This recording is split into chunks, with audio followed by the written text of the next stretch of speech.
the way that had came about was that I spent 34 years of my life in depression and kind of realized that I was causing a lot of that trauma myself. So I started going on a journey to really trying to figure out why I do the things that I do and how I can change that. And so our daydream is not only a journey as to what God has, me doing, but it's also, trying to give that awareness of the things that I've learned to kind of get me out of depression, but also to keep me from going back to depression. So when you went through that depression, what was the time period? Like, well, how long ago was that? I am 40 this year. So, yeah. So Well, happy what, 40th birthday. 6 years? Yeah. Thank you. So 6 years ago, you had this situation, and I love that you mentioned the religious part of it, because religion, I think you and I have indirectly kind of communicated that it's a big part of both of our lives. How much of a role did it play for you when you're going through what you're going through 6 years ago and as you continue forward today? So 6 years ago, I had found myself leaving a partner for the second time and starting over with children and being a single parent yet again. And I was just utterly broken. And there was a man that I honestly didn't care for. That he said, I don't want to know what's happening with you. I don't have to know your story.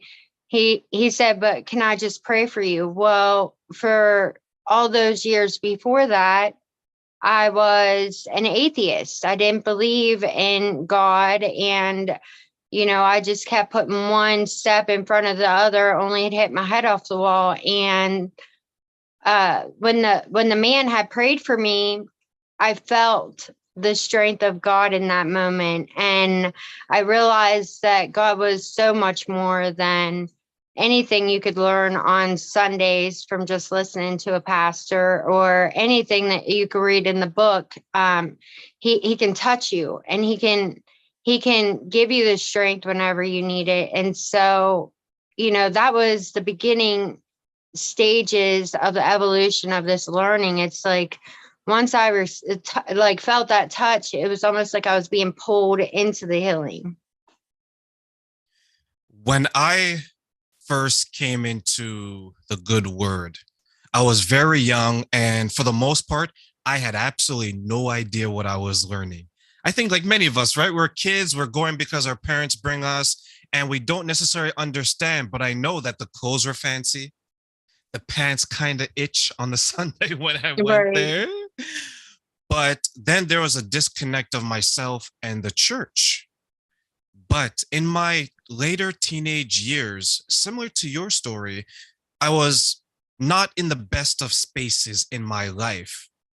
But someone came up to me, they had a conversation. Have you considered this? It was nothing about religion. They said, have you considered this? And I said, no, I haven't. That sounds very interesting. Please tell me more. And we had a conversation. And to me, it felt like time stopped. I don't remember how long the conversation was. I don't know how many words or sentences were exchanged, but he just said, how about you come here and let's further this conversation? And this was a group setting for those who are worried about some older man approaching some teenage man, right? Right. And from that point on, I knew that, hey, this is for me because it's speaking to me, but most importantly, it's speaking through me. Did you have that type of moment when you're like, aha, I'm being touched by something that's bigger than this world? Yeah, and that was in that moment of prayer. But I think what really added the power to that is that I had basically hid in a room while I was working as a CNA because if anybody would have said, "Are you okay?" which they would have, I probably would have cried for days. And so I was hiding in a residence room that was actively dying. And little did I know, but I kind of had the inclination that she was only going to be around for a short time. And she only lasted maybe 12 hours after that. So she was close to dying.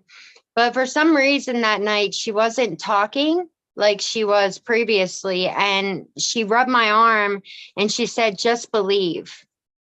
And that was the only words that I could get out of her mouth that day. And that was the last words that she had spoken, was just believe. And I don't know if the angels were close to her too, that it made it that powerful. But as soon as he prayed for me, my tears dried up. And where I had originally felt like I'm not going to make it, I'm not going to be able to do all these things that I need to do in these weeks to come. And I'm not strong enough to do this. I felt all this strength, like I got this, I can do this. And so it was an overflow of love and, strength and power and might. And yeah. But honestly, for a year and a half after that, I still was a believer. I still hadn't given my life to Christ. And so it was definitely that moment of dying a year and a half later to myself, where I just couldn't stand who I was anymore, that I decided to die to who I was to gain this walk with Christ. That was the real turning point, I think, in my life. When you realized that turning point, did you have a moment of reflection thinking, I used to be this way, now I'm a totally different Andrea today? I think it took a while to really. I think it was months after that I was just realizing, wow, like how much God was pouring into me, knowledge and information and direction and people and all these things, that it probably took about a year. And I thought, well, if God pulled me this far, so far in just a year, like Lord knows how far I'm going to be in 10 years. It was like an acceleration of self. And definitely, a lot of people would run into me at that time period and was like, what happened to you? And they're like, you're a completely different human being. Like, what happened? And I was like, God. They're like, no, what really happened? I'm like, God, the answer is not going to change. It was, God. And yeah, it's incredible that you don't really know who you are, your identity at all, until you decide to give that identity that you thought was you away. Was it a little scary for you, the amount of changes that was happening in such a short period of time? uh I wouldn't say that that was scary. No. I'd say the directions that God had moved me in was rather scary, because it's almost like you're walking on a solid surface, but the surface just kept breaking loose and opening up, and you kept falling down in a little further. And so, um, little by little, God plucks out of your life the things that are hurting you. And that's scary, because I once related is it's like God takes you for a walk into this huge jungle. And, you know, when you're a little bit of a ways in, you could still see where you were. That's not really that scary. But the further you progress into this jungle, you don't really know your way back to who you were, and you don't really know where you're heading or like you don't even know if you're going in a direction at all. And that is scary. And it's that point where you realize that I have to put God into, every step that I take, because if not, I'm going to start panicking, because I literally have no idea where I'm at right now. And you lose your identity, so you can't even go back to that. That's petrifying. Yeah. Walk by faith, not by sight is such an Yeah. important saying, right? Right. And I don't even think that, I think once you decide to fully die to who you were, um, there is no vision. Like you really don't know what is ahead. So you have to almost walk by that faith, or you're just gonna, you know, you're just, it's scary. It's scary, yeah. Yes, and I'm glad that you mentioned that because that's what I felt. But I felt it twofold. I felt that it was scary because I was becoming something where at that time I didn't know if I could fulfill what I knew that I was Hmm. becoming. So I kind of shied Yeah. away. I was like, okay, let me take a step back from this because it's what some people today would call overwhelming. You're achieving things that you're like, hey, this is bigger than me. This is Yeah. bigger than the world. But can I do it? So when I pulled away, I was a little hesitant because I just didn't know if I was prepared for that task.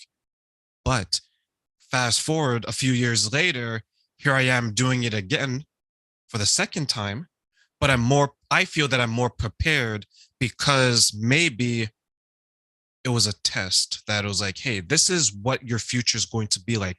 Are you ready? Can you get ready? And Right. for you, Andrea, are you ready or can you get ready? Right. It's definitely a process, and I really have to look into the fact, because I'll nonstop do things, and I'll think that I'm really getting nowhere with it and achieving nothing. When you look back, you see that you had moved, but in the moments, it's, really, um just staying in it and understand that God's in it. It's like this stuff isn't in vain. Even the smallest things, that you do throughout the day is incremental to the process that God has you on. And so it's definitely, I can say that I'm in the pruning process. So take us through some of the work that you've done. You mentioned to me you have Our Daydream. That's something that is very close to your heart. That is something that is very important to what you do. So take us through that because what you're doing is an amazing, amazing work. Thank you so much.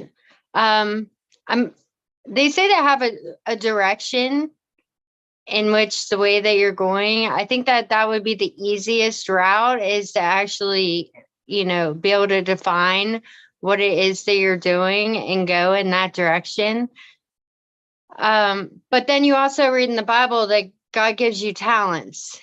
And so are you going to bury those talents, or are you going to multiply those talents? And so it kind of puts me in this place where I do a lot of different things. So I write blogs. I do a column on my website, and then I also love to draw. And so I'm an artist as well. And I started a podcast last year, January 2022, where I started interviewing other people, and then I also, do a ministry. And so there's a lot of different ways. And I suppose it's, what's God asking me to do today? And that's what I do. So I wouldn't really say that I have a direction, but what it really is I don't want anybody to feel like I felt. I don't want anybody to feel like they're stuck. I don't want anybody to feel like they're alone. But what I really want is for people to join this journey that me, like, we both have taken, and really, walk out that walk by faith. And so, yeah. And when you're helping people join your journey, how much of yourself, Andrea, are you putting forward into these people? Because you may be able to identify with Okay, Sally reminds me of me 5 years ago. Jane reminds me of me 3 years ago. Like, how much of Right. yourself are you putting into your journey and your our daydream journey? Right. I literally lay everything out. My soul is tied into our daydream, from the posts that I share out to the blogs that I write. I'm not trying to hide any trial or error that I'm going through. I literally lay my whole life down. And my past to my present to whatever it is that God's telling me to relay. And so people really know Andrea. It's not just trying to relay a message. It's like this is what I'm going through, or this is what I went through, because I feel like for the unbelievers out there, you really have to bring forth your testimony.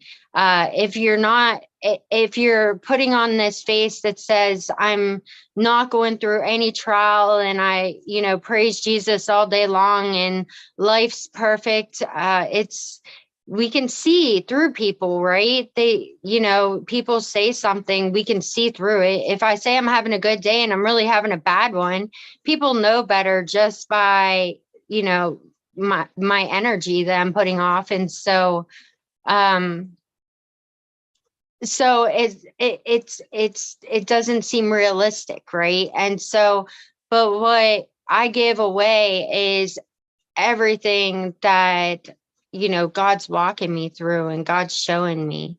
Maybe it might be something that somebody else can relate to. Maybe they might be going through that too, and maybe God hadn't gave them that word yet, and so maybe I could be that confirmation.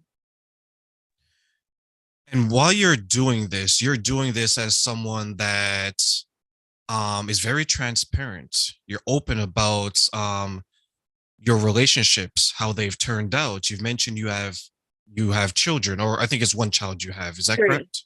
I You have have three three. children. Yeah. So if there's someone out there that's a single parent and they're like, Andrea, I'm a single father. I'm a single mother. I have one child, two child, four childs, 100 children. Like Yeah. some of the biblical stories, right? They have all these children Right. and they're trying to figure it out and say, help me find my talents like how you were helped to find yours. What would you tell that person and why? I think it's so easy for a single parent to get caught up in doing. There's so much to do. You have to go to work. You have to provide. You have to take care of the household. Like it's for me. I was a mother and a father. Like my kids give me a Father's Day card as well on Father's Day, and so uh, you have so much on your plate, and you would get so caught up in doing and taking care of everybody in the home, and it it's not beneficial to your children to um bringing them up as adults that aren't stressed out.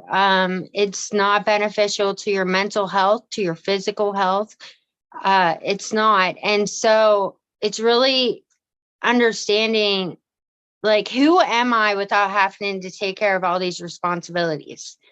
Who am I without that? And it's taking time to really explore yourself and what you like. And in order to do that, you have to, take time out for yourself. You have to experiment different things that you might enjoy and appreciate and actively bring that into your life. And the more that you, see the things that you appreciate and love, the more your purpose starts opening up, because you start healing too. And so it's really taking that time to be, it's so easy to say, I don't have a half an hour in my day, but you really do, and so, and I did it for a long time. Like I don't have enough time to take time for myself. You have to force yourself to do that daily to tap into yourself. But also, as far as faith goes, to tap into God. And we need that throughout our walk. It reduces our stress, and it, brings our kids more happiness because we're more happy. And yeah, you get caught up on that conveyor belt or that hamster wheel where you're just doing the repetition, same thing every day, day in and day out. It goes back to the saying that someone has been a mother or a father so long that they don't even remember life before they were a parent, Yeah. right? They've been a wife or a husband so long, they don't remember who they were before they had these commitments. How do you help them re-identify, or as you mentioned, tap in to say, you are these things still, but do you remember who you were before this? How do you get them to tap into that person? I feel like that we need to realize that we're always in motion. Time doesn't stand still. I could read a book today and change everything that I am just by reading that book. And I think back to the moment where I realized that I was giving myself depression. I had a man say to me, like, I know that you have a lot on your plate and I understand you're stressed out, but can you please see your blessings? And I realized in that moment that I never looked at my blessings. I only looked at the things that I needed to do and all these things on my plate. And so it takes but a moment in time for you to change your whole entire outlook. So I don't really think it's much more to do with going back to who you were before that you had kids. I think it's more along the lines of, taking that time out for yourself every day to want to learn more about who you are. And I think that, reading and learning and, motivational tapes. And I love YouTube for that. Like, if I'm going through a hard time that day, all I have to do is put into YouTube search the things that are bothering me that day, and a great motivational tape will come up that will teach me a different way to view it. And so it's really being open for that process of, identifying your defaults and, how can I fix these defaults, and being a student and wanting to learn, more about your inner workings daily. And I know for me, I don't want to go back to who I was before I was a parent. Do you have flashes of that person that you used to be and you're like, oh, I used to be like that? No, thank you. Does that person still pop up every once in a while, Andrea? That's so funny that you bring that up, because I've been brought to this. I had a prophet lady reach out to me, and she told me the other day that she saw me sitting in a garden with the light shining down on me, and I had all this peace. And I thought to myself that I was King Nebuchadnezzar, like the beast in the wilderness is what I was feeling whenever she said that to me. I don't feel like this girl. And so God started putting me on this process where at first, the first meditation I went to, I took myself into this garden, and I was about 5 years old, and I consoled her. And so today, this morning, I took another traumatizing time of my life, and that person, and took her. And so whenever I come out of this meditation, it brought back these memories of who I was then. I was the life of the party at the clubs. And so I would walk into the club and they would play my favorite song because they knew I was going to pull people out onto the dance floor, and they knew that people would start dancing. I wouldn't even get 2 steps in and my song would come on. And so I thought about that, but I thought about how awesome that would be, that because there was so much trauma that happened since then that kind of dimmed that light about me, that I was the life of the party. But how cool would that be? I was thinking to incorporate that into, my Jesus walk and my ministries, and the different things that I do on our daydream. How cool would that be to bring that girl with me, but have her, be reborn again too into this walk that I'm on now. So